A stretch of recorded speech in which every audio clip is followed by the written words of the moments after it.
નમસ્કાર દર્શક મિત્રો, ખબર છે .com પરથી હું દૃષ્ટિ આપ સૌનું સ્વાગત કરું છું. દર્શક મિત્રો, તમે લાઈફ ઇન્સ્યોરન્સ વિશે જાણતા હશો, પોલિસીસ વિશે પણ જાણતા હશો, પરંતુ તમે આ એક એવો ઇન્સ્યોરન્સ છે જેના વિશે નહીં જાણતા હો. આ ઇન્સ્યોરન્સનું નામ છે લવ ઇન્સ્યોરન્સ. આવો જાણીએ આ વિષય ઉપર. તો ચીનના શાન્ગસી પ્રાંતના શિયોરમાં રહેતી વો નામની મહિલાએ એક અનોખો નિર્ણય લીધો.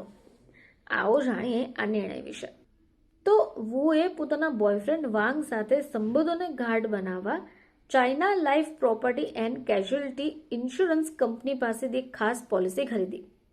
હવે આ પોલિસીનું નામ હતું લવ ઇન્સ્યોરન્સ. તે સમયે વુએ માત્ર 199 યુઆન, એટલે કે ભારતીય ચલણની જો આપણે વાત કરીએ તો 2500 થી 3800 રૂપિયા જેટલા ખર્ચ્યા. હવે એ સમયે કોઈએ કલ્પના પણ નહોતી કરી હશે કે આ નાનકડું રોકાણ 10 વર્ષ પછી લગ્ન સમયે મોટી રકમ અપાવશે. તો વુ અને વાંગની મુલાકાત સેકન્ડરી શાળામાં થઈ. યુનિવર્સિટીમાં સાથે ભણ્યા અને 2015માં તેઓ રિલેશનશિપમાં આવ્યા. હવે 2025માં તો તેમણે લગ્ન રજીસ્ટર કરાવ્યા.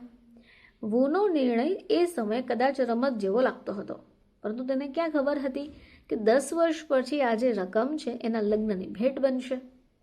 હવે આ વીમા પોલિસીની શરતો ખૂબ રસપ્રદ હતી. પોલિસી શરૂ થયાના 3 વર્ષ પછી અને આગામી 10 વર્ષની અંદર આ કપલ લગ્ન કરે તો વળતર તરીકે 10,000 ગુલાબ અથવા 0.5 કેરેટનો હીરાનો હાર મળે. આ policy China life property and casualty insurance કંપનીની હતી, જે અસલ કિંમત 299 યુઆન હોય, પરંતુ વુએ ડિસ્કાઉન્ટમાં 199 યુઆનમાં ખરીદી. ઇન્ટરેસ્ટિંગ વાત તો એ છે કે બોયફ્રેન્ડ વાંગને શરૂઆતમાં આ પોલિસી પર વિશ્વાસ નહોતો. તેમને થયું કે ગર્લફ્રેન્ડ તો છેતરાઈ ગઈ, આ કોઈ ઓનલાઈન ફ્રોડ અથવા સ્કેમ છે. જોકે સમય જતાં વુનો વિશ્વાસ સાચો થયો. ઓક્ટોબર 2025માં લગ્ન નોંધણી પછી ક્લેમ કરાયો ત્યારે કંપનીએ વળતર આપવાની તૈયારી બતાવી. ઓક્ટોબર 2025માં આ કપલે સત્તાવાર રીતે પોતાના લગ્ન રજીસ્ટર કરાવ્યા અને પોલિસીને ક્લેમ કરી.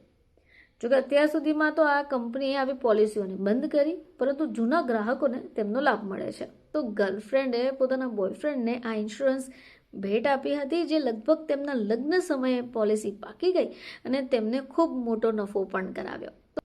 ફરીથી આપ સમક્ષ હાજર થઈશું, ત્યાં સુધી જોતા રહેજો ખબર છે .com.